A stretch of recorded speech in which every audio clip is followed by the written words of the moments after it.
de mi departamento.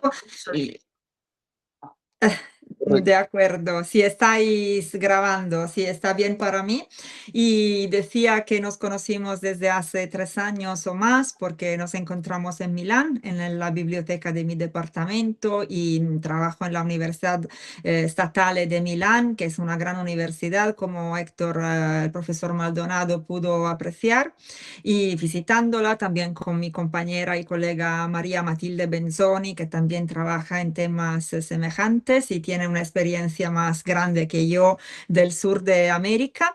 Y me falta la experiencia de Perú. Espero un día de poder estar físicamente con vosotros, pero ahora empiezo así con una pequeña presentación y vosotros me cortáis el tiempo si hablo demasiado. Y esta presentación es el fruto de un trabajo que se desarrolla desde años, porque ahora van a ser 11 años que precisamente trabajo sobre el tema de Giovanni Botero y las relaciones universales, le relazioni universali, este es el título en italiano, pero también es un proyecto que se construye alrededor también de temas más amplios, como por ejemplo el enfrentamiento de su pensamiento político con otros autores, el enfrentamiento del lugar y de los lugares entre que Giovanni Botero pudo trabajar en su vida al interior de la monarquía hispana, de que hablaba antes el profesor Maldonado, esta monarquía universal, y lo vamos a repetir unas veces, y también un marco de periodización, otro trabajo que vamos haciendo con los compañeros de Synchronizing History es trabajar precisamente en el tema de la sincronicidad y de la periodización histórica.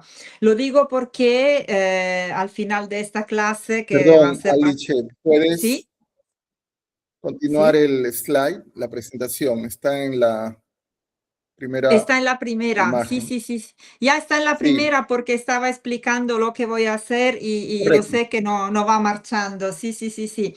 Y ahora voy a moverla porque iba explicando que ya hicimos dos conferencias globales, la primera en Palermo, septiembre 2024, y la segunda, como bien sabe Héctor, en Río de Janeiro en septiembre.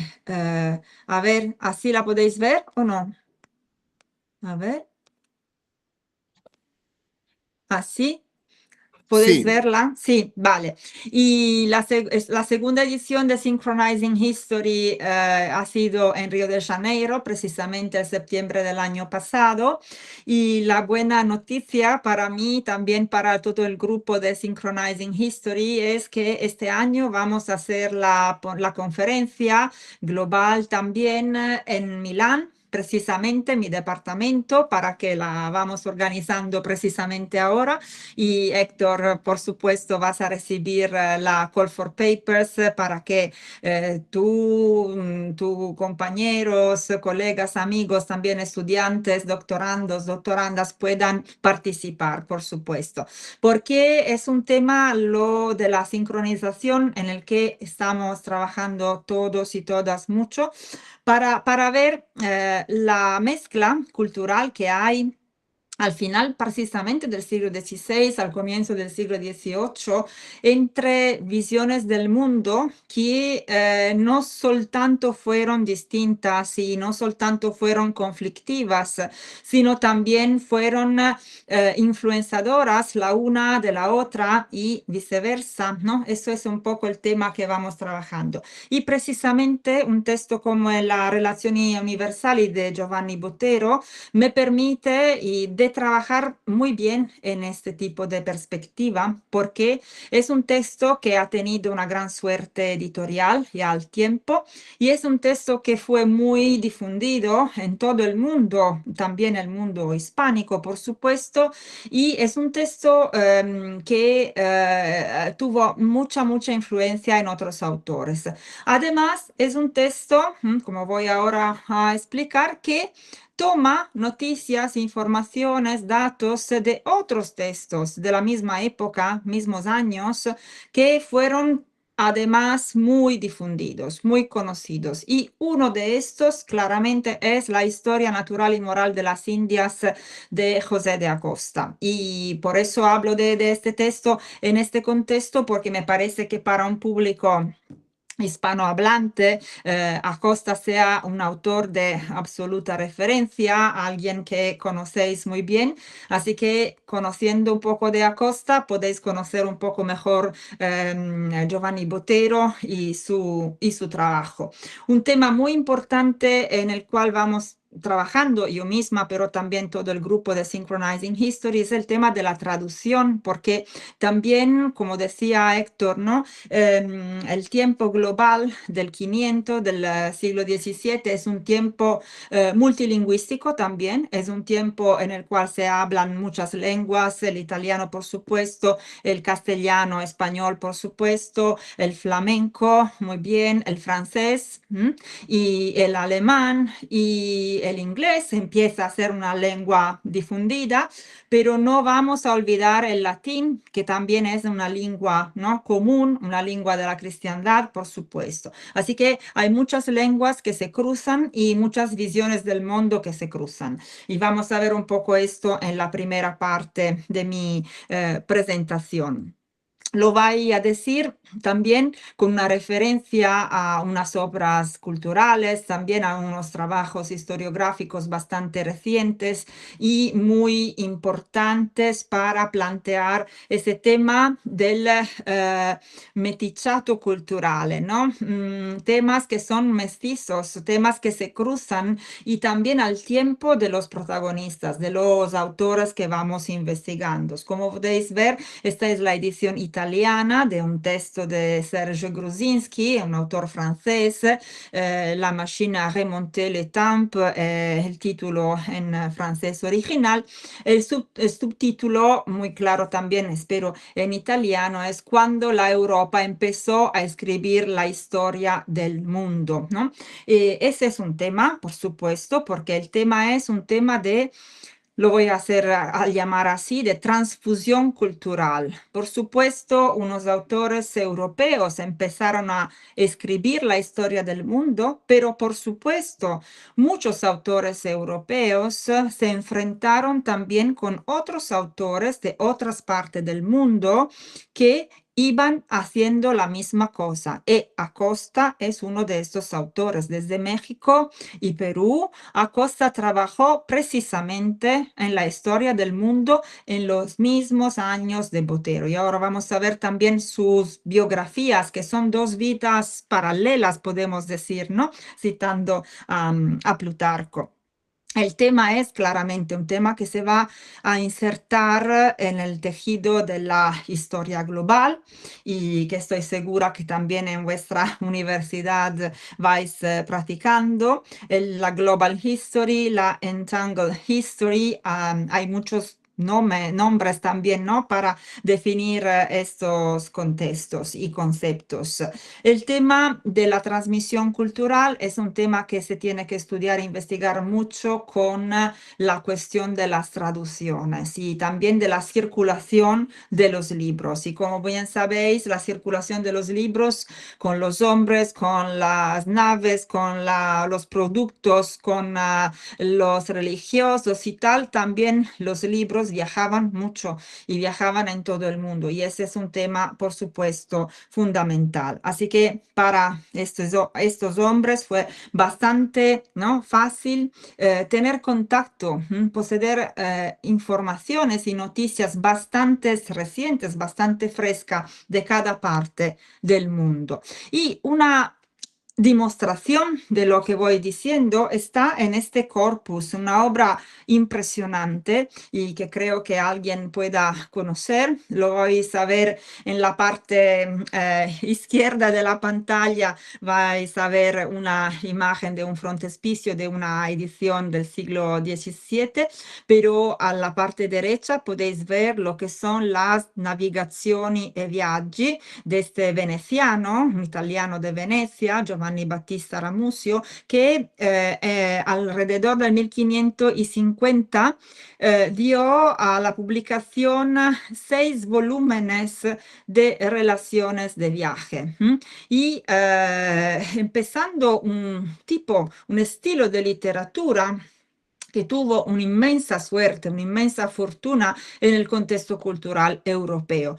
Por supuesto, Ramusio estaba en Venecia, que era al tiempo para Europa el lugar de más concentración de la actividad editorial del tiempo, ¿no? Venecia, como unos lugares de Alemania, fue fue la cuna de la imprenta y por eso en Venecia llegaba cada tipo de información, cada tipo de noticia, cada tipo de papel, cada tipo de diario, cada tipo de mercante, también con cartas muy auténticas, originales de todo el mundo. Así que las navigaciones y viaggi de Ramusio es una obra que habla de todo el mundo. Hay la Asia, hay África, hay por supuesto América.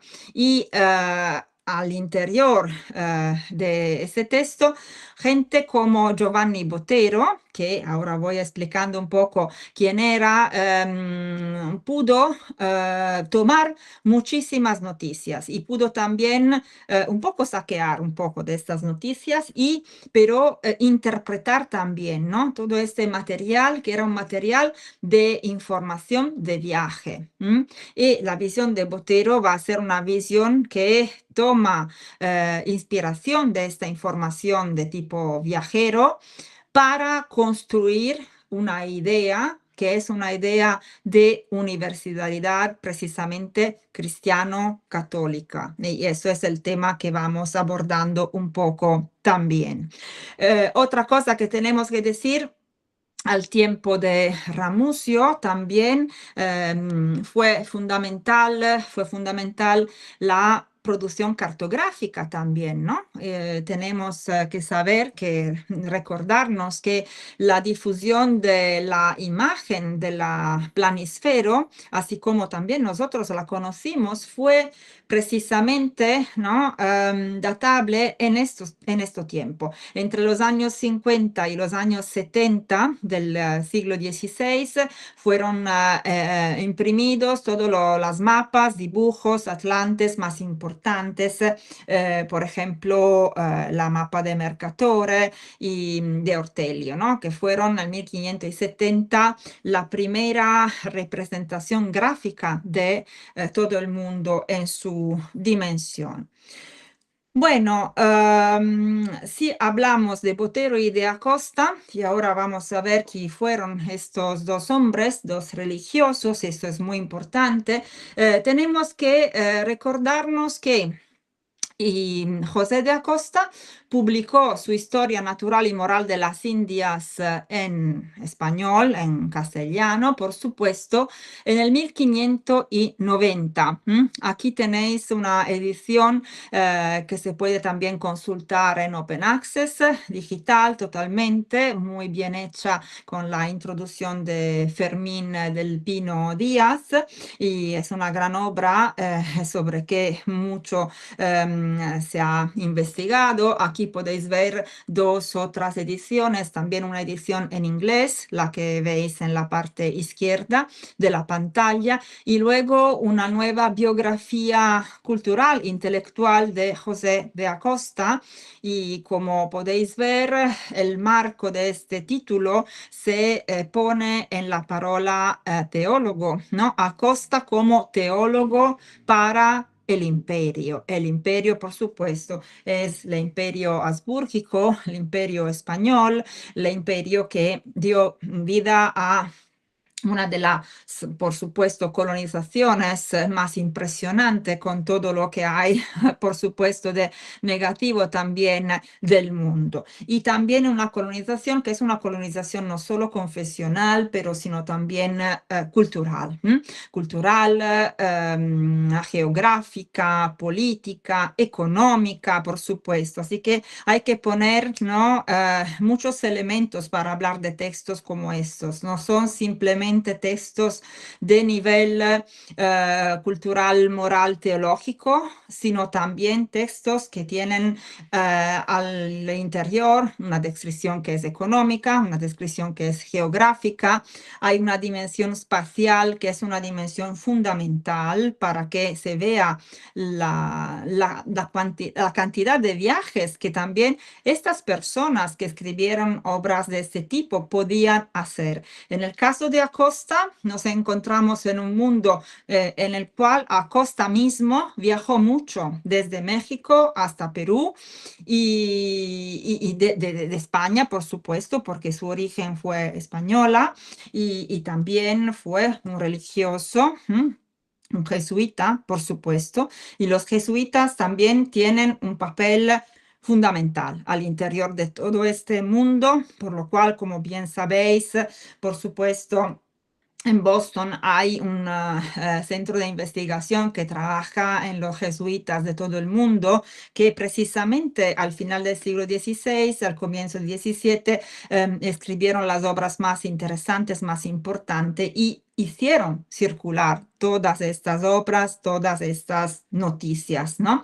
Y la obra de Giovanni Botero, que voy trabajando desde hace muchos años, le relaciones universales, las relaciones universales, salió en su primera edición en 1591, lo que quiere decir un año después la historia natural y moral de las Indias. Por lo cual al interior de la relazione universale di Botero encontramos muchas partes tomadas por de Acosta, tomada de la obra de Acosta. Y eso es un tema sobre que vamos a reflexionar un poco más. Lo que quería decir es que otros autores que van trabajando muy bien en el tema de la historia global, aquí podéis ver la cubierta de este volumen Connected Words, escrito por Sanjay Subramanian, que es un historiador, como bien sabéis, indiano de origen, pero naturalizado inglés, que trabaja entre Oxford y Harvard, y Sanjay Subramanian, como sabéis, propuso una visión historiográfica que fue apta a superar el tema del eurocentrismo, ¿no? Me dio cuenta, hablando de Europa, y que la historiografía europea ha tenido un papel, por supuesto, de gran relevancia, pero también un papel colonial en la difusión de la imagen del mundo. Y este papel de tipo colonial, por supuesto, es un papel que empezó muy antiguamente, ¿no? Y podemos también decir con los antiquistas que empezó cuando Heródoto empezó a escribir sus historias. Y por supuesto, en el siglo XVI-XVII, la colonización de tipo cultural, moral y teológica fue muy fuerte. Pero Subramanian justamente nos pone en guardia y pone en luz el hecho que también en otros lugares del mundo, el mundo americano, por supuesto, y el mundo indiano, del océano indiano, por otro lado, habían visiones del mundo que se podían tranquilamente enfrentar con la visión del mundo producida en Europa. Y por lo cual leer textos producidos al final del siglo XVI en todo el mundo, por supuesto el tema lingüístico es un tema, porque también Subramanian también puede leer el hindi y otras lenguas que yo no puedo leer, y el portugués también y otras lenguas, pero también ese tema lingüístico es un tema importante, pero lo que es más importante es la sincronía de estas obras, ¿no? Que más o menos fueron concebidas, escribidas más o menos en los mismos años. Y fueron años, después un siglo de la ocupación del mundo americano, y en el cual la consapevolezza, la idea de esta conquista europea ya estaba muy, muy clara en la cabeza de todos, ¿no? De los reinos, de los príncipes, de los jesuitas, de los religiosos, de todos los intelectuales que muy bien sabían.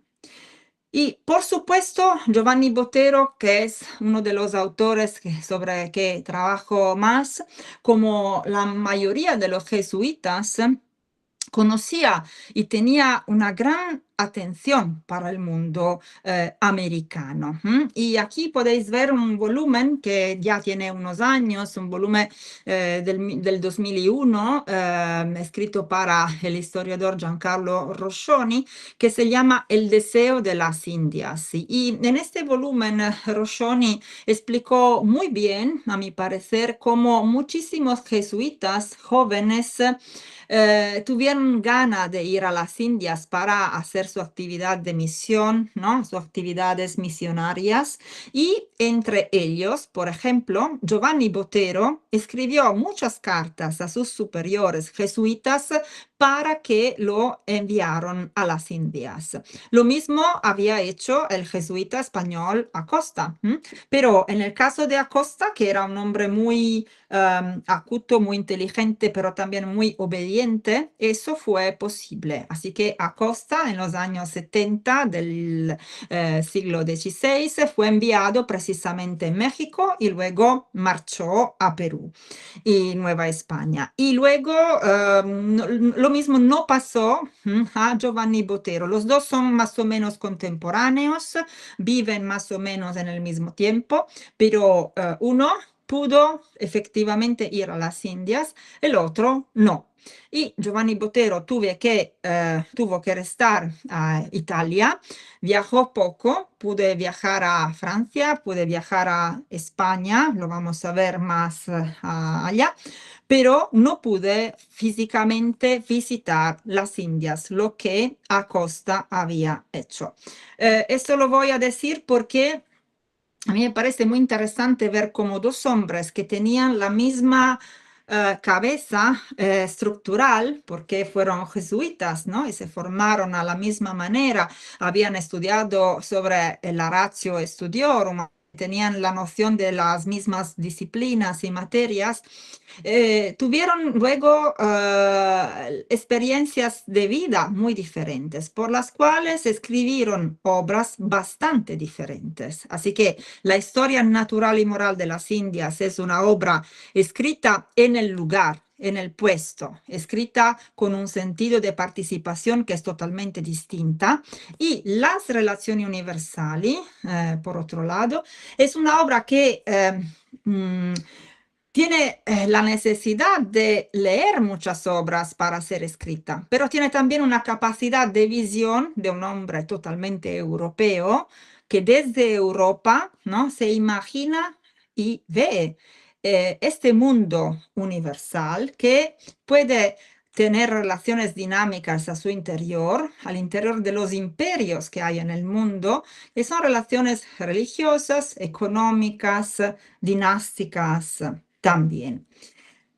¿Dónde vive Giovanni Botero? Giovanni Botero vive precisamente, sobre todo, una parte de su vida en Milán y lo va haciendo al interior de una corte eclesiástica muy específica, que es la corte del cardenal Carlo Borromeo. Carlo Borromeo es para los italianos un hombre fundamental porque fue un hombre de la Contrarreforma, fue uno de los cardinales más importantes al Concilio de Trento entre 1545 y 1563.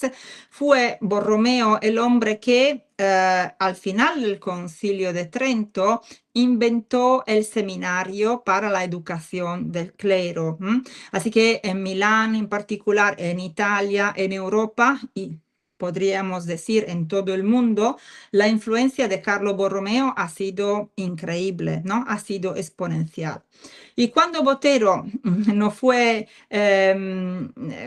escuchado para sus superiores y ellos decidieron que él no podía ir a las Indias, para esta razón y para otros problemas interiores al orden de los jesuitas, Botero prefirió dejar la orden jesuita y se quedó sin trabajo. cuando se quedó sin trabajo, pero con mucha experiencia, porque ya había escrito obras y ya estaba muy conocido al interior de la península italiana, Carlo Borromeo necesitaba de un secretario y pidió a Giovanni Botero de ser su secretario. Eso lo voy a decir porque es muy importante para la formación política de Giovanni Botero trabajar en el contexto de Milán y de Carlos Borromeo. Al interior de este contexto, en contacto también con el sobrino de Carlo, Federico Borromeo, el cual a su vez fue arzobispo de Milán, Giovanni Botero en el 591 dio a la imprensa la primera edición de las Relaciones Universales. Aquí veis una parte, veis la parte americana. Esta es una edición del 1605 porque la obra tuvo una fortuna editorial impresionante y en 10 años salieron más que 30 ediciones de esta obra, que es una obra de gran tamaño, porque se habla de todos los 4 continentes y esta es una parte fundamental. La parte dedicada al mundo nuevo, como él escribe, es la parte más interesante para muchos lectores de Giovanni Botero, porque aunque a diferencia de Acosta, Botero no pudo visitar las Indias, en esta parte él intentó leer todo que había recogido en la biblioteca de Carlo Borromeo y de Federico Borromeo, la biblioteca ambrosiana de Milano, en lo que también llegaba a Roma para los jesuitas, así que la búsqueda sobre Giovanni Botero también se tiene que hacer en Roma, ¿no? Al archivo de la Sociedad de Jesús. Intentó colectar toda esta materia y elaborar su visión del mundo americano. Bueno, ¿cómo escribió? Lo siento, aquí hay la parte en italiano y la parte en inglés que había pensado para el Congreso de Río, pero también podemos un poco comentarlo, ¿no? En español. Como dijo al cardenal Federico Borromeo en la segunda parte del primer volumen de la obra, 1595, Botero decía de haber terminado su viaje en el mundo. Y este viaje fue para entender el estado de la religión cristiana en el mundo. Le relazioni universali sono una obra escrita como una obra de estadística para evaluar cuál era la condición de la cristiandad en el mundo. Bien sabiendo Botero y con él muchos otros religiosos que fue una condición, por supuesto, una condición dinámica, vamos a decir así, ¿no? En unos lugares complicada, en unos lugares forzada, en unos lugares buena, en unos lugares inexistente, y eso vale para el mundo americano, pero no solo para el mundo americano. Pero eso es el presupuesto de base de la obra de Giovanni Botero. Otros estudios aquí que os comento muy rápidamente porque son interesantes. La colega María Matilde Benzoni también habló de esta parte americana y su maestro en particular, Aldo Albónico, escribió una larga parte sobre el Botero americano. Y en este volumen del 1990, Albónico decía que para la parte americana, Botero no fue para nada original. Y no fue original porque él copió casi todo por José de Acosta.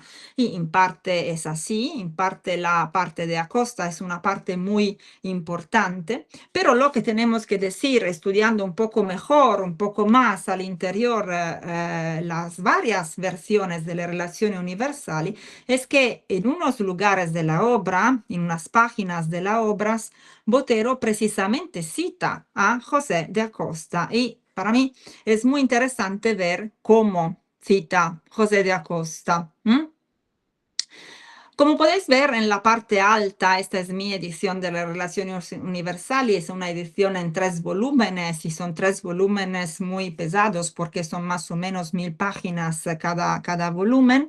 En la parte en la cual habla del México, que dice Botero es la más linda, la más fértil de todo el mundo nuevo, Botero claramente habla de Acosta, ¿no? Dice, a giudizio di Giuseppe Acosta, por juicio de José de Acosta, el México es una de las mejores partes de todo el mundo.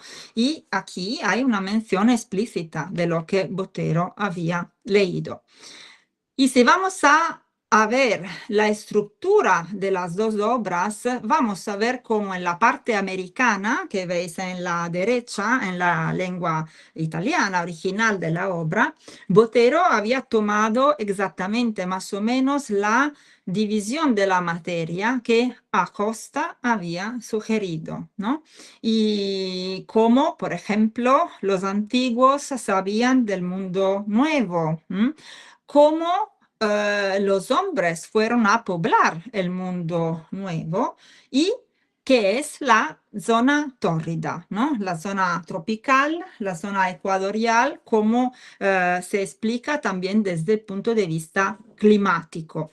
Lo que quiero decir ahora, lo voy a adelantar, es un tema sobre que vamos también trabajando mucho y que estas obras, además de todas las noticias que contienen, además de todo el tema, por supuesto, de la influencia cultural y religiosa, ahora en la historiografía actual, italiana, europea, global, son obras imprescindibles para hablar de historia ambiental, por ejemplo, porque son autores que tienen un fuerte sentido del clima, del ambiente, del environment, en inglés decimos, y que es muy interesante descubrir en este sentido.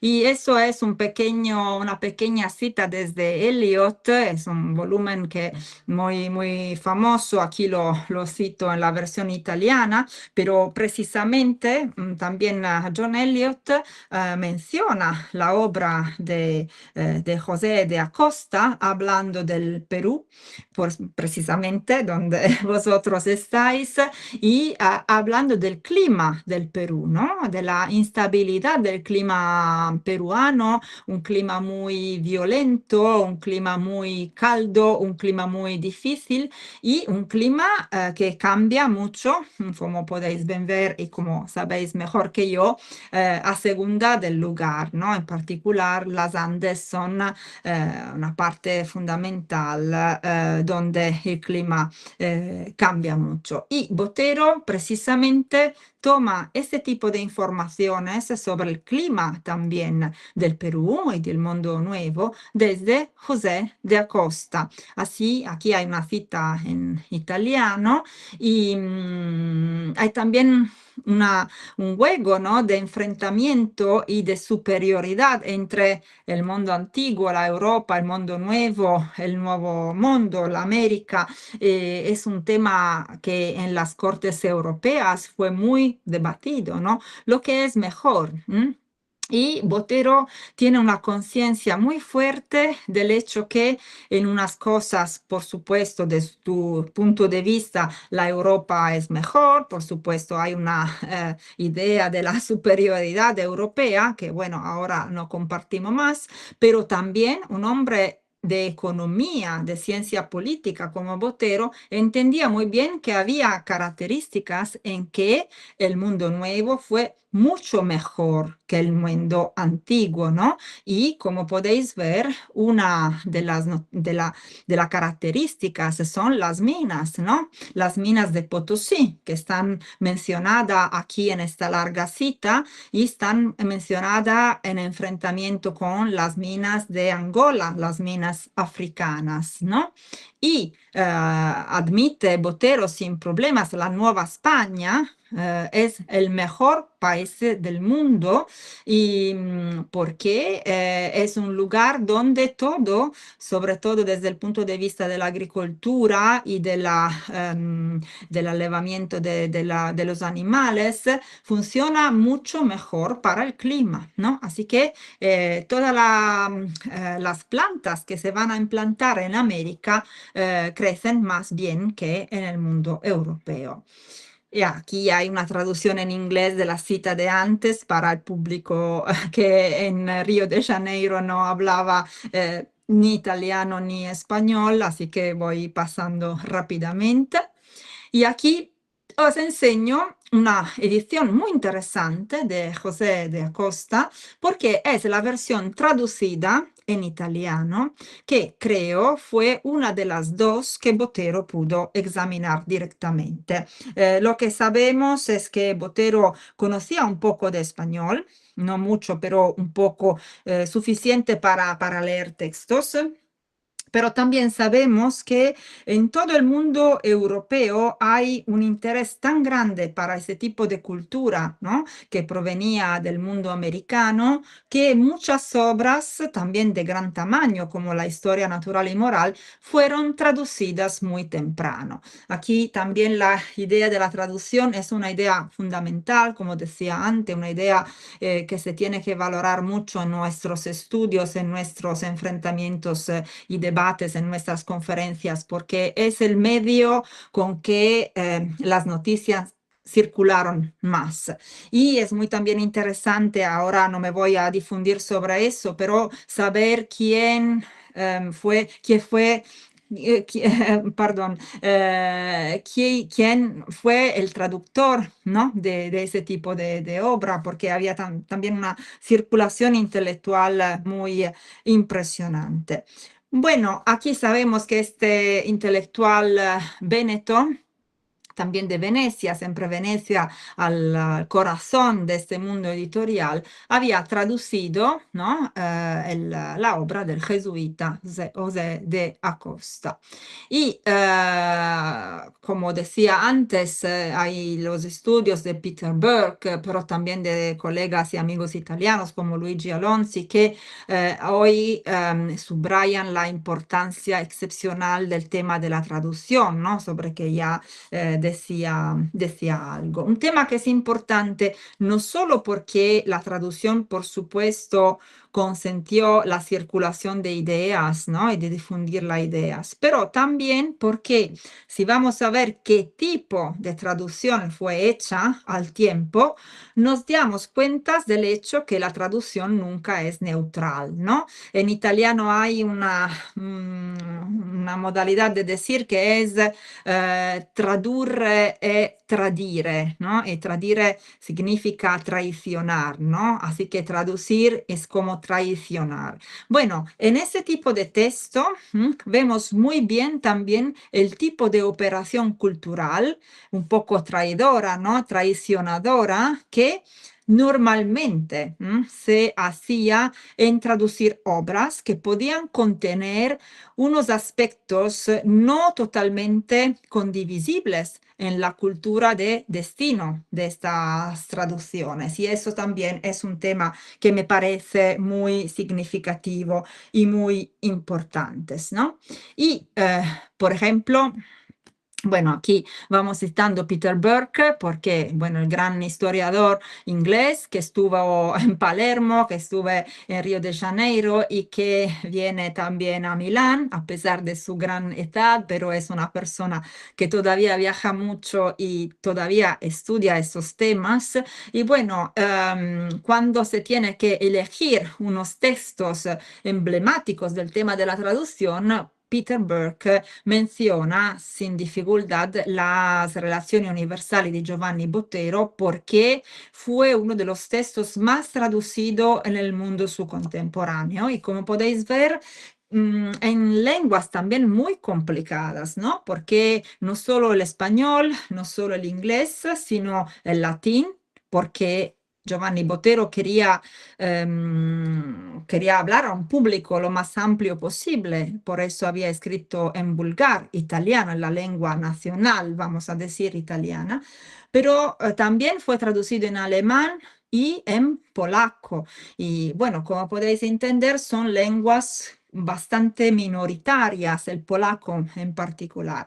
Y tenéis que saber que el año pasado un profesor visitante invitado por mí de Polonia estuvo en Milán hablando de ese tema de la traducción de Botero en polaco y ahora voy al final de marzo en Polonia, en Cracovia, a hablar de ese tema también porque es un tema muy interesante desde el punto de vista cultural. ¿No? Había un lío, un legame, un link muy fuerte entre Italia y Polonia desde el punto de vista cultural y si vamos a ver por qué, el por qué está precisamente en la figura de Carlo Borromeo y de Federico Borromeo que hemos mencionado adelante, porque los dos fueron muy amigos del rey de Polonia, Stefano Batory, el rey que propuso una recatolización del área polaca, también contra la Moscovia de Iván IV el Terrible, y un rey que envió su nieto Andrea Báthory a ser el cardenal en Milán a la corte de Carlo Borromeo, Federico Borromeo, en la amistad de Giovanni Botero. Así que podéis ver que este es un mundo bastante pequeño, un mundo cultural elitario, elitista, muy pequeño, muy interesante y sobre todo muy contrarreformado. Y eso que voy diciendo sobre el tema de la traducción lo vamos a ver muy bien en ese tipo de ejemplo, ¿no? Aquí es la parte en italiano, es la cita original. Botero propone el racconto de Acosta y un racconto muy interesante, una parte narrativa de Acosta muy importante también porque fue una de las páginas más leídas también en Europa, ¿no? Cuando los soberanos europeos tenían la necesidad de pensar que la cultura europea, que los hombres europeos fueron superiores, uno de los temas, como bien sabéis, también leyendo a otros autores, Montaigne, por ejemplo, uno de los temas es el tema de los sacrificios humanos, ¿no? Que para autores como Giovanni Botero y otros de la Contrarreforma fueron el indicio, ¿no? de la necesidad de la conversión. Por supuesto, Montaigne ya tenía su filosofía y había bien declarado, por supuesto, que se trataba de un hecho cultural, ¿no? Ese tipo de sacrificio humano. Es muy interesante esta parte porque Botero toma solo una parte del cuento de Acosta. Sobre todo toma una parte en que no hay una explicación científica de lo que pasó. Acosta contaba que había un joven al cual habían extirpado el corazón y que después la extirpación del corazón había hablado. Botero, después este cuento, escribe una invocación a Dios, ¿no? Se tiene que pregar, se tiene que convertir, se tiene que tomar compasión de estos hombres y convertirlos.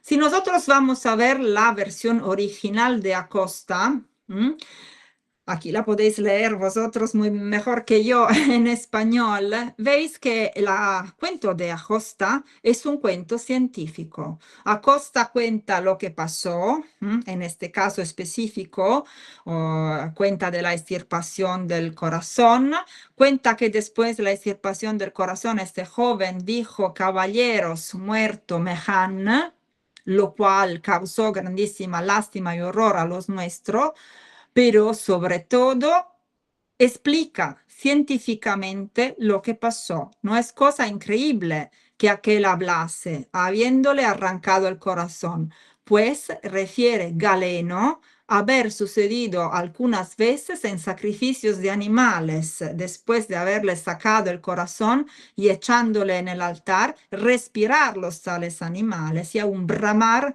reciamente y huir por un rato. Así que Acosta, jesuita que predica la necesidad de convertir claramente los pueblos americanos, pero en este caso no habla de necesidad de convertir, habla de ciencia, habla de Galeno. Y lo que es interesante también es que la traducción italiana del 1595 de la obra de Acosta es literal y habla igualmente del dato científico. Botero, que tiene la necesidad de la imposición de la conversión desde su punto de vista de contrarreformista, no habla de ese tema científico. Eso me parece un caso muy interesante, ¿no?, de la traducción. Y lo mismo Gallucci, el autor de la traducción de la Historia Natural y Moral de las Indias, habla de este tema de la traducción y dice muy claramente en italiano que hay unas partes traducidas literalmente, pero también hay otras partes che non fueron traducidas letteralmente perché così è piaciuto ai superiori, ai quali noi siamo sforzati obbedire. Aquí se habla de Inquisición. Vos sabéis que después del Concilio de Trento, con la creación del Índice de los Libros Prohibidos, 1559, la censura de las obras traducidas y publicadas en Italia fue muy, muy fuerte, más fuerte que en cada parte de Europa.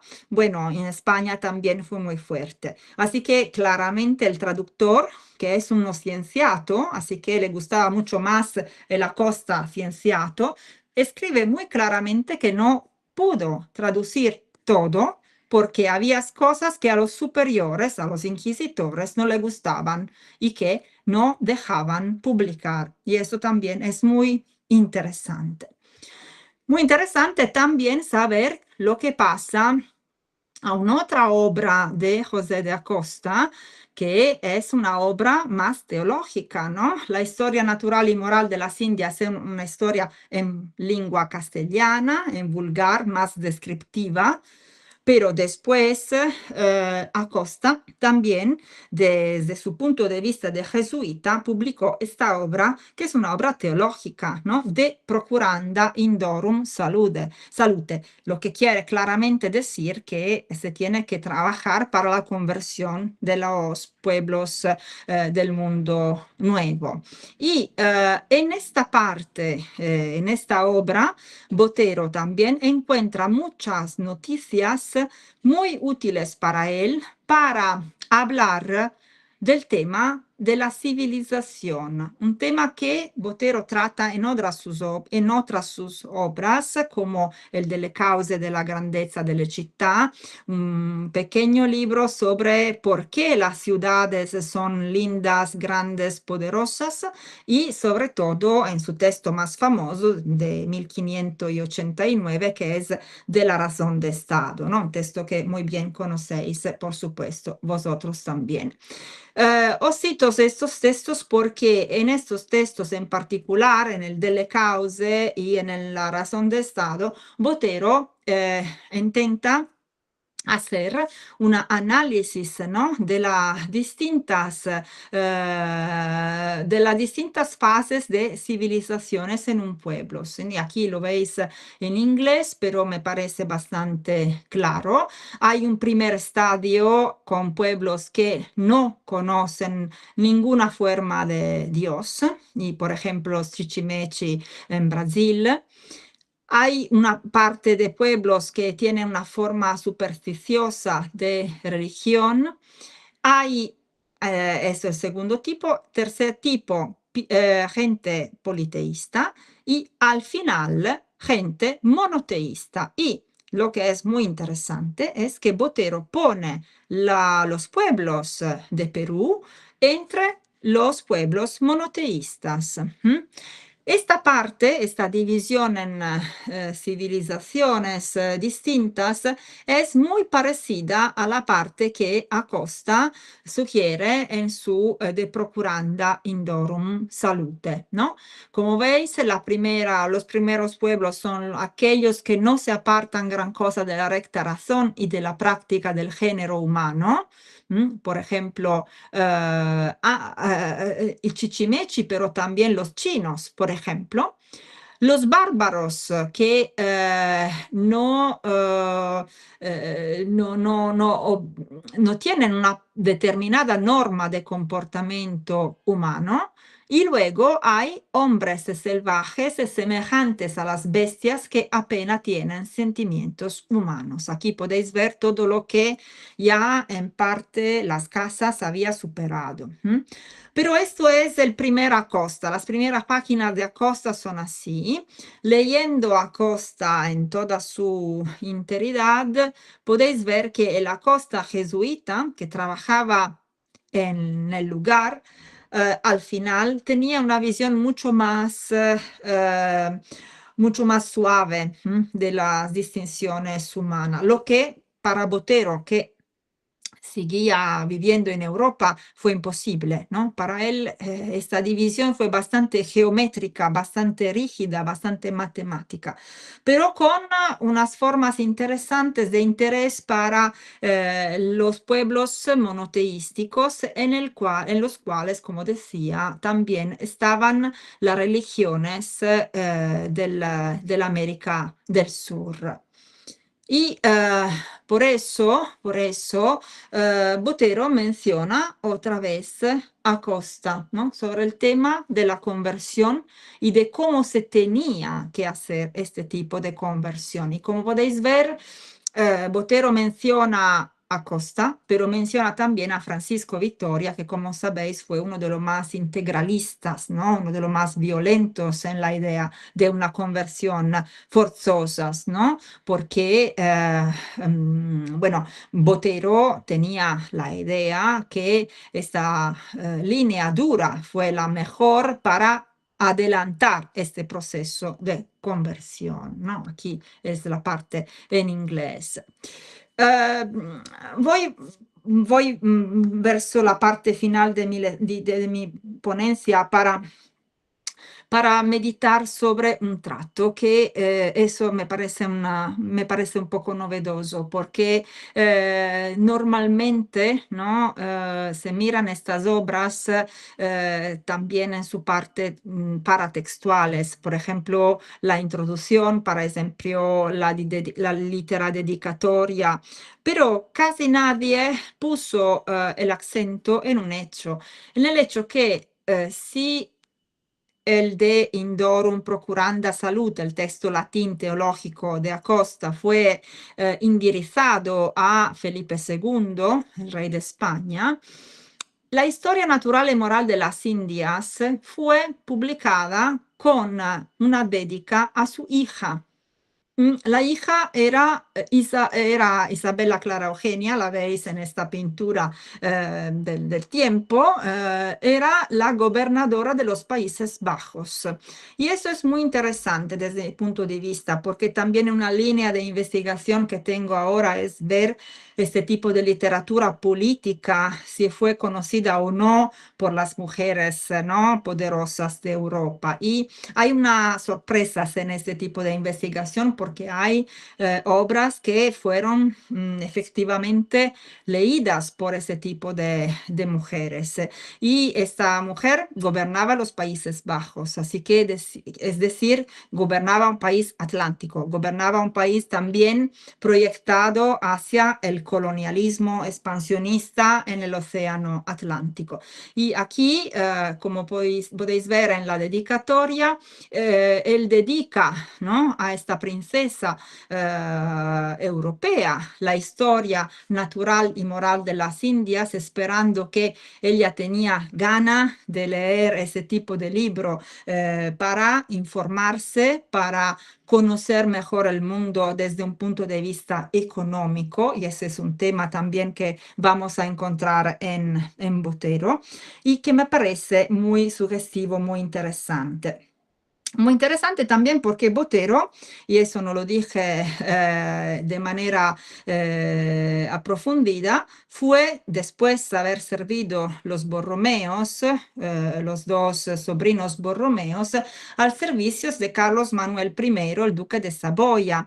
El duque de Saboya fue casado con Catalina Micaela, que era hija de Felipe II y la hermana de Isabella Clara Eugenia. Así que también este mundo femenino fue puesto a conciencia, ¿no?, de la necesidad de intervenir políticamente, confesionalmente, religiosamente, económicamente en el mundo nuevo y tuvo ese mundo femenino también una importancia, ¿no?, en la difusión, en la divulgación, en la circulación de textos como estos. Así que con eso puedo terminar mi presentación, creo, esperando de haber sido bastante clara en mi castellano, así que puedo interrumpir la condivisión y estar con vosotros para, si hay preguntas, observaciones o tal, estar con vosotros y agradeceros, sobre todo para escucharme y para escucharme en este español no perfecto.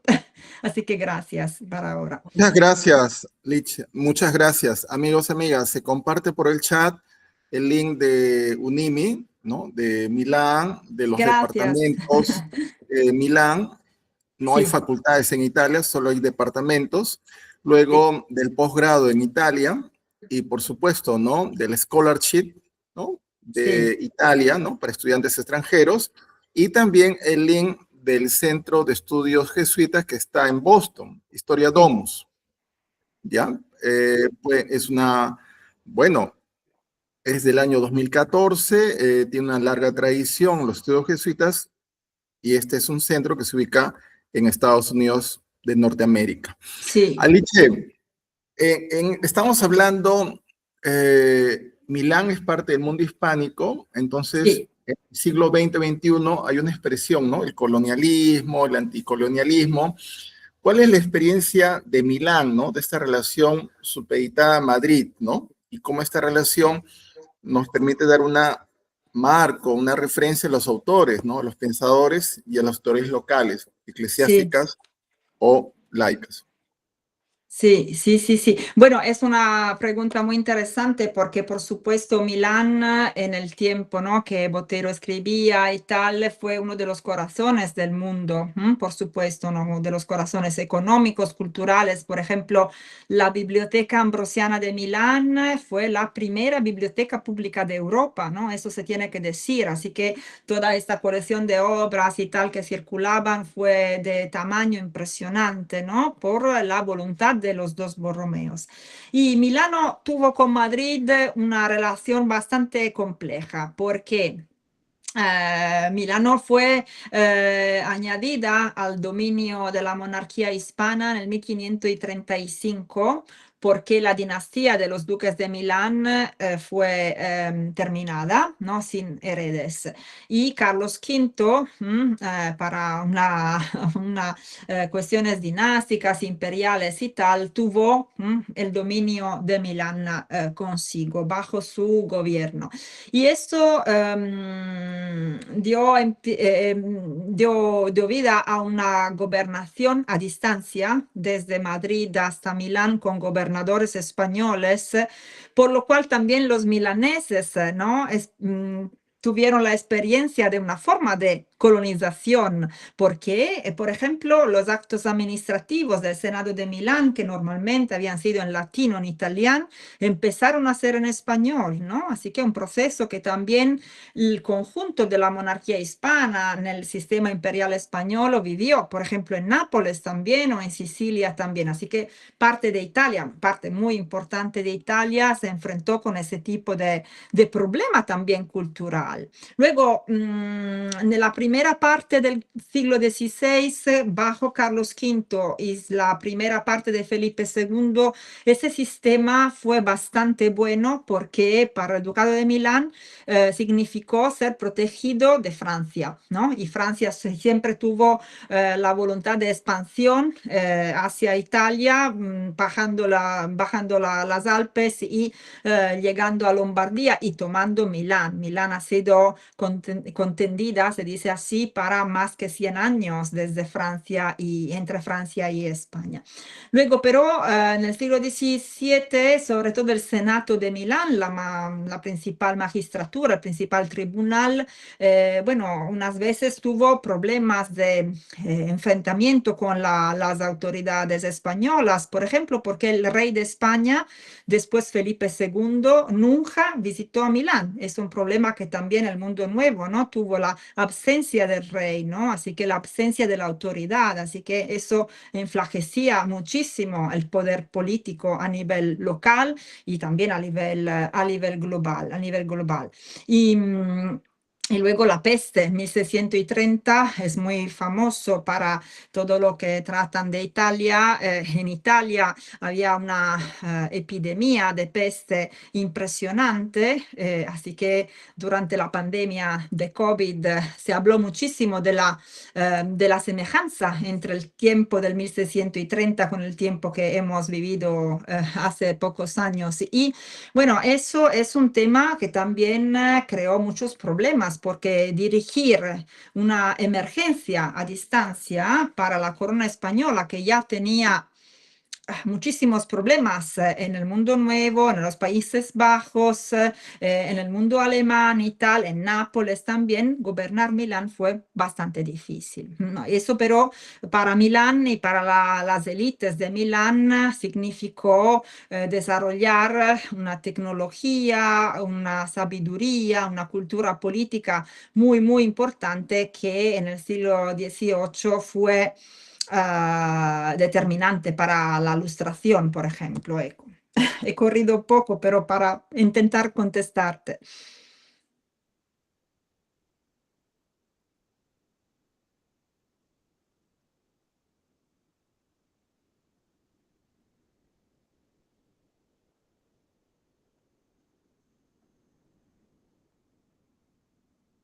Héctor, ¿te he perdido?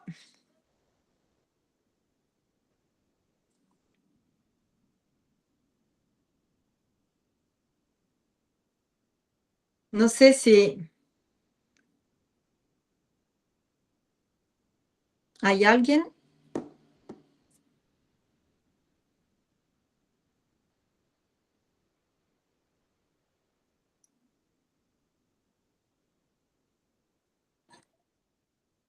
Sí, estamos escuchándote. Sí, sí, sí, sí, yo había terminado. Muchas gracias para también vuestros dedos y tal. Es un gusto para mí estar con vosotros y lo siento mucho de no estar en Lima físicamente.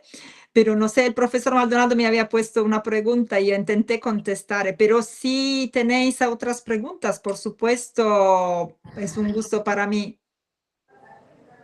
Gracias, Jacobo. Y no sé si alguien de vosotros trabaja en Acosta o de autores así.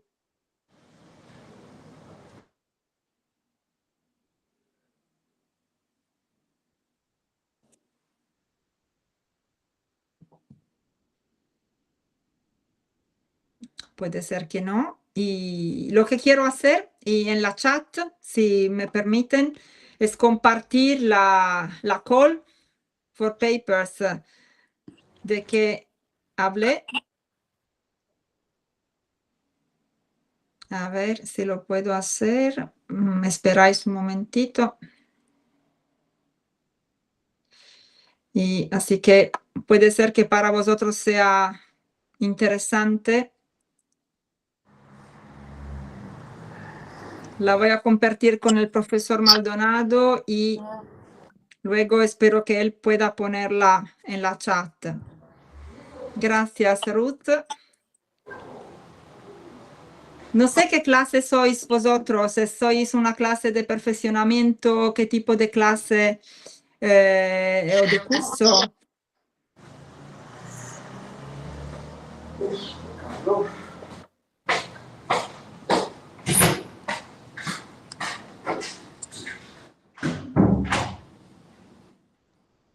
Ahora envié al profesor Maldonado la call de este congreso que vamos haciendo en Milán por lo cual son bienvenidos y bienvenidas si queréis participar, por supuesto. Y va a ser un coloquio presencial, en el cual también el profesor Burke va a participar otra vez. Y sería un gusto contar con vosotros y vosotras para una presentación. Sí, su audio, Cristina. Ajá.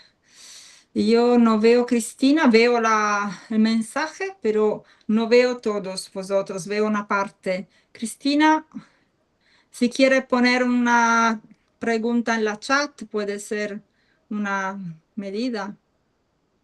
Gloria, ¿Me, Cristina. me ¿Sí? escuchan? Sí, sí, sí. Sí, Buenos sí. días. Yo he Sí. investigado y he publicado sobre José de Aguilar, un jesuita, y también he trabajado algo de José de Acosta. Lo que te quería recordar es Ujú, importante. ujú. José de Acosta participó activamente en el Tercer Concilio Limense y Sí, gracias a él al año siguiente se publicaron las actas de ese concilio, mientras que sí, la de México fueron recién publicadas en el siglo XVIII. Eso es algo que sí. lo ha rescatado mucho el profesor Martínez Ferrer de una universidad italiana. Sí, agradezco mucho para este comentario y me voy a apuntar la cosa porque, bueno, ahora tendremos que dejar una forma. Así que el profesor, eh, por favor, puede repetir el nombre del profesor que ha. Luis Martínez Ferrer, Luis Martínez Ferrer. sí.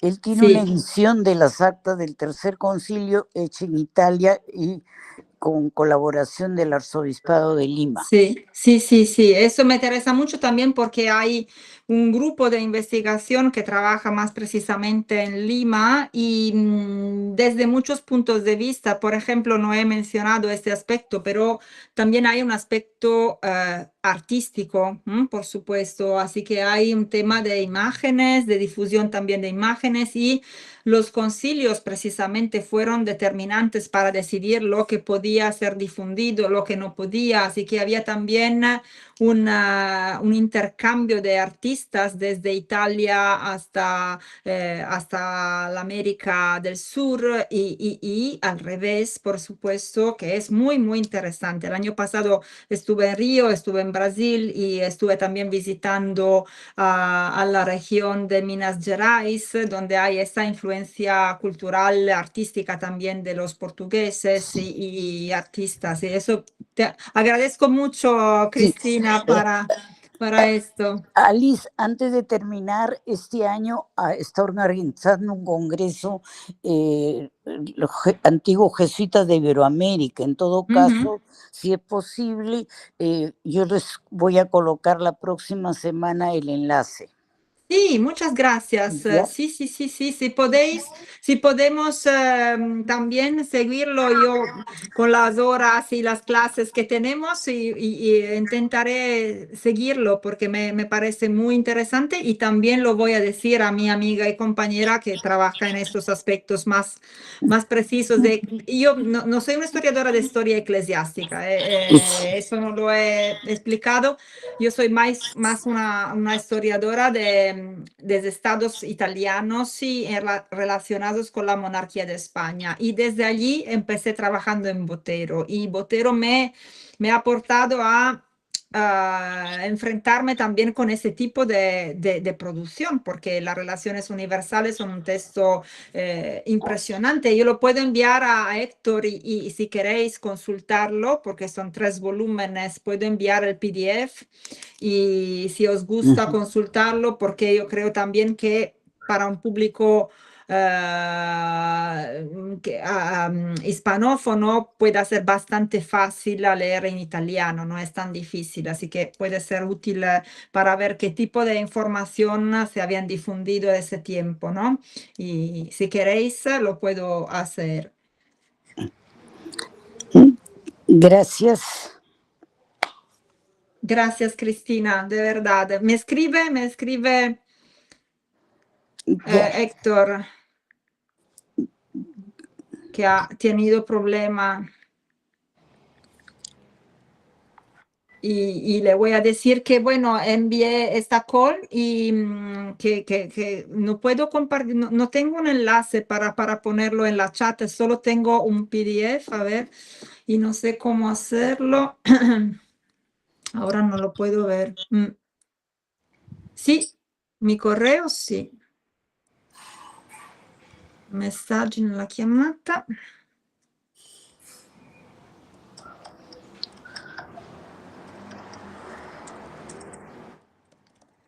Sí, por favor, si podéis escribirme, será un gusto para mí contestaros y también enviar noticias. Aquí me encontráis. Ya. Sí, y ya Muy yo bien. creo que esta clase, ¿no? Ha sido registrada, ha sido grabada, ¿no? Para que si queréis podéis volver otra vez en temáticas si pueden ser para vosotros interesantes. A mí me interesa mucho este tema también de la traducción, de la traslación de conceptos, porque como habéis visto, hay...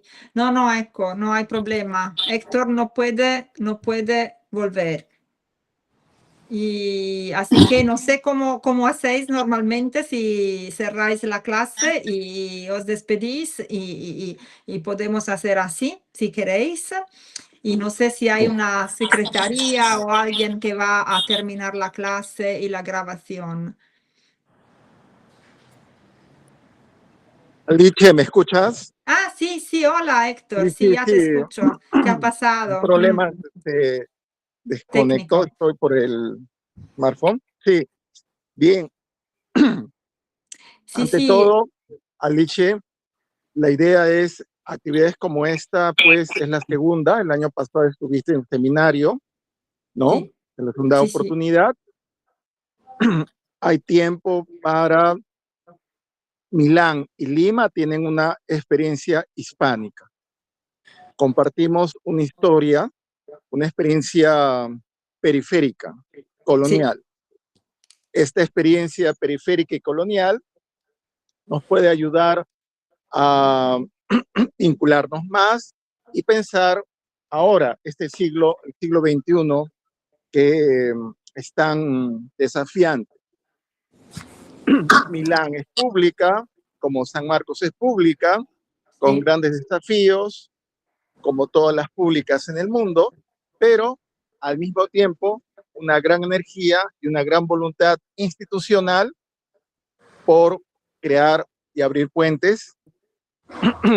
Ustedes en Milán tienen nueva rectora, justo del área de humanidades, y exacto. estoy seguro que en su proyección está muy fuerte cultivar, ¿no? Esta relación con el Iberoamérica, con Absolutamente, sí, Latinoamérica, sí, sí, ¿no? sí, sí, Justamente ella es del departamento de María, y bien, la idea es que le va a encantar a ella estas actividades y poder continuarlas. por Según supuesto. tu programación, calendario, estamos atentos a que puedas estar en Lima.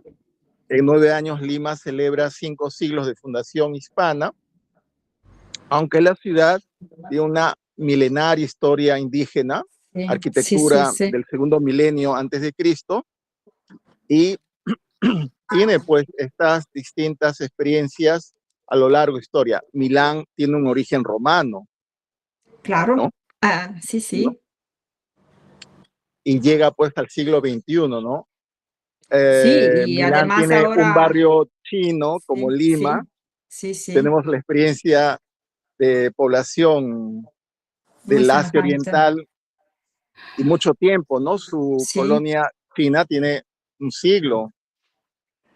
Sí, una de las más antiguas en Italia. Y ahora, bueno, Milán, lo sabéis, hay los Juegos Olímpicos, ¿no? De invierno que van en estas semanas, así que Milán es el corazón del mundo y hay mucha gente, muchas actividades y hay mucho este tema de la inclusión. En Milán hay un museo, se llama MUDEC, el Museo de las Culturas, donde con Matilde también hemos hecho cosas sobre la pertenencia de los pueblos que están en Milán, porque hay, por ejemplo, mucha gente también de otras partes de Europa, por ejemplo, rumenos, polacos y tal. Hay, por supuesto, muchos peruanos, como aquí también en Turín. Hoy estoy en mi casa en Turín y Turín también tiene una comunidad peruana impresionante y muy significativa, muy interesante. Y Barrio Chino de Milán es uno de los más grandes de Italia y uno de los más grandes de Europa, por supuesto. Así que estos puentes de que hablas son los puentes que tenemos que hacer, por supuesto, ¿no? Y las universidades están aquí para este tipo de servicio, para la colectividad, para los estudiantes, las estudiantes, y hay muchos temas, ¿no?, que podemos desarrollar. Y acabo de enviarte en chat, Héctor, la call de la nueva edición de Synchronizing History, por la cual sois bienvenidos y bienvenidas si queréis participar, y que va a ser en Milán en septiembre. ¿Mm? Muy bien, justo el año pasado tuvimos la participación en el seminario de la Universidad de Bucarest. Sí. Rumanía también es parte de la expansión de Roma y Sí. una gran experiencia con Bucarest en sus Sí. distintas facultades. En el Sí, sí. caso de Torino, sí, también ha participado en el seminario. Sofía, profesora de antropología, ha estado muchas veces, estudia el mundo peruano.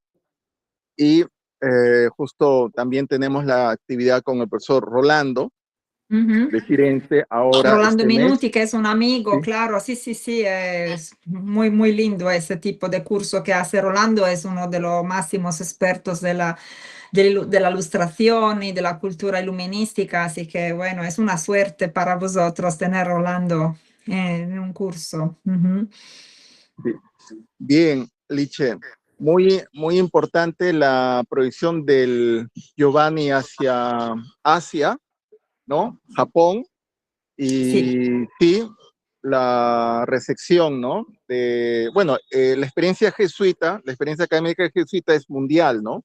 Se da en todos los sí. continentes, y según tu experiencia, porque hay muchas órdenes religiosas, ¿no? En el siglo XVI, XVII. En el caso de tu experiencia, ¿cuál sería la gran diferencia de la, ¿no?, propuesta jesuita frente a la dominica, frente a la franciscana, en esta época de Sí. reforma, Sí, contrarreforma? sí, sí. Bueno, desde mi punto de vista, yo no soy una especialista de historia religiosa, ya lo decía, y soy más una histórica de los estados pequeños, ¿no?, de Europa, frente a la monarquía hispana, y desde aquí empecé trabajando en Botero. Pero desde mi punto de vista, y creo que también mis colegas que trabajan precisamente en jesuitas, sería una respuesta, una contestación posible, es el tema cultural, porque bueno, por supuesto, los dominicos han tenido una visión más rígida, ¿no?, de la dominación cultural europea hacia los otros pueblos. Los franciscanos además han tenido el punto en el tema de la asistencia y trabajando más en la cuestión de la pobreza, por supuesto, y esa es su línea. Pero en el caso de los jesuitas hay el tema cultural, el tema también de la integración cultural, podemos decir así, ¿no? Aunque, bueno, la imagen de los jesuitas para mucho tiempo ha sido la imagen de la leyenda negra de España y de otras formas culturales y coloniales, por supuesto, pero ahora la lectura que también Boston y otros lugares de investigación en el tema jesuita van poniendo en luz, es una lectura mucho más suave y mucho más cultural. Por ejemplo, el tema de las lenguas, ¿no? No hay nadie como los jesuitas que trabajaron en las lenguas para comprender mejor los pueblos y para hacerse comprender mejor, ¿no? El caso chino es el caso más interesante en este sentido, pero también se tiene que trabajar un poco más en el tema africano, por ejemplo, y vamos haciéndolo con unos amigos y colegas, porque también allá los jesuitas han hecho cosas muy interesantes, muy importantes. Y así este tema de la circulación, ¿no? No tenemos igual, el archivo de los jesuitas en Roma, no sé si nunca lo has visto, Héctor, es un archivo mundial. Es un archivo increíble, es un archivo donde la correspondencia es impresionante, como todas las literas, ¿no? Annua, que cada año llegaban de todas las partes del mundo, así que es un archivo de noticias culturales impresionante. Y también unos de ellos que tenían la vocación al martirio y tal, han tenido también una sensibilidad, a mi parecer, un poco distintas en el enfrentamiento con otros órdenes. Bien, Lice, muchas gracias por tu apoyo, por tu participación.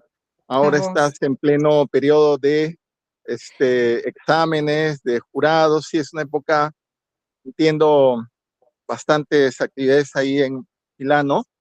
Sí, Estamos pues muy atentos a poder cultivar esta relación con la universidad, no solo en el departamento de historia, sino en distintos departamentos académicos de claro. Milán. San Marcos tiene Sí, 20 facultades. Recientemente se han establecido varias escuelas profesionales de ingeniería, así sí, que está en pleno crecimiento la universidad, no solo en Lima, ¿no? También tiene varias sedes fuera de Lima, claro, en la claro. selva, en la zona andina y en la zona costa central. Entonces, para un alumno de Milán, San Marcos será una experiencia no solo urbana, capitalina, sino también peruana, nacional Claro. y rural, ¿no? Sí, así como todos los años Bolonia envía 4 alumnos a San Marcos, también este año pasó Leipzig. Pienso Sí, que en sí. futuro Milano, los alumnos Sí. de Milán tendrán esta experiencia. Mira, queremos hacer un proyecto, ahora vamos a ver, porque como sabes, los recursos siempre son difíciles, ¿no? A pedir y a obtener, pero el tema es de trabajar en estas temáticas enviando estudiantes allí para que puedan aprender mejor la lengua y visitar los archivos y tal. Y vamos trabajando precisamente ahora en el tema del barroco tropical, así que es un tema cultural, es un tema artístico, es un tema lingüístico y voy trabajando con un colega de Turín, una colega de Nápoles y también dos colegas de Brasil. Así que, Héctor, puedes hacer parte de este grupo de investigación para que todo el mundo, ¿no? sea incluido. Y también tengo un proyecto semejante con el Japón, precisamente, porque el tema Botero-Japón, como deciste, es un tema importante y voy hablando de esto con el profesor de Kanazawa, la Universidad de Kanazawa. Así que la red se va a fortalecer y esta ocasión para mí ha sido muy agradecida y por lo cual ya te pido en septiembre en mi curso magistral, Héctor, de hacer una clase para mí y presencialmente o en esta manera de remoto, como queréis, como quieres. Y para mí es un gusto. Gracias. La experiencia de Ruggiero, pues tú lo conoces, Sí, sí, ya es algo que nos proyecta, ¿no? Así como Ruggiero, pensar otras experiencias semejantes a corto plazo. yo Ah, espero el Alicia, próximo año de venir a Perú precisamente, físicamente, porque me gusta, me encanta, quiero visitarlo y quiero también compartir con vosotros una clase presencial que me parece mejor, porque bueno, este es un medio fantástico, podemos hablar, yo estoy aquí, vosotros estáis allá, pero prefiero dar clases en lugar físicos porque ver las personas, las caras, conocer a las personas es lo mejor de nuestro trabajo, yo creo. ahora el rector de Perú ya ha estado en México firmando Ujú, convenios. ujú. Sí, podemos Sí, proyectar, sí, con tu rectora, según su sí. agenda, ¿por qué no visitar Lima también? Sería fantástico. Yo voy a hablar con la rectora, yo creo, en 2 semanas y a ver, podemos con María Matilde también y para la cola que te envié para el Congreso de Milán y lo voy seguramente a decir a la profesora Brambilla y gracias. Gracias a Ruth que me saluda y gracias a todo el mundo para escuchar con tan atención. Muchas gracias, Alicia. Amigos y amigas, estamos en el Seminario Universidad de Desarrollo. Este día jueves tenemos la segunda sesión con el profesor Minuti y en marzo tenemos a la Universidad de Liverpool, la Universidad de Glasgow, que también van a acompañar, van a compartir sus propuestas académicas desde el área económica, del Departamento de Ciencias Económicas. Muchas gracias, Alicia. Gracias. Un gusto, nos vemos. Grazie, ciao. Hasta pronto. Ciao. Grazie, sì, sì, verrò. Vengo a Lima. Ciao.